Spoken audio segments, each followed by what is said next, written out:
लखनऊ मुझे बुलाने के लिए, थैंक यू केसारी जी। और आज मेरा सबसे इम्पोर्टेंट रीजन यहाँ आने का है कि अग्नि परीक्षा रिलीज हुई, हमारा पहला सिनेमा साथ में और मेरा पहला भोजपुरी मूवी। तो मैं बहुत एक्साइटेड थी आप लोगों से मिलने के लिए। बहुत बार आप लोगों ने बुलाया पर मैं थोड़ी सी घबरा गई थी कि आऊं कि नहीं आऊं, बट अब लगता है हर बार आना चाहिए। लेकिन हर बार जितना सभ्य लोग नहीं मिलेंगे। भोजपुरी में सभ्य लोग ढूंढना बड़ा कठिन काम है।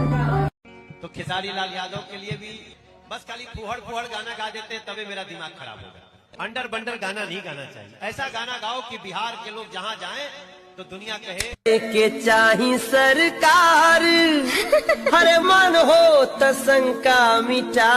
What do you mean? फटाफट खोल के दिखाओ, फटाफट खोल के दिखाओ। मैं अच्छी नहीं हूँ, सिर्फ मेरा टैटू अच्छा है। आपकी नजर सिर्फ टैटू पे है, मुझ पे नहीं। ये कमर के ऊपर नहीं देखता है जी। के जनता निकाला पहन के तू सब कर मोती मारेलू, आ केहू के ब्रेकअप हो जाला तो तू ही संभारेलू।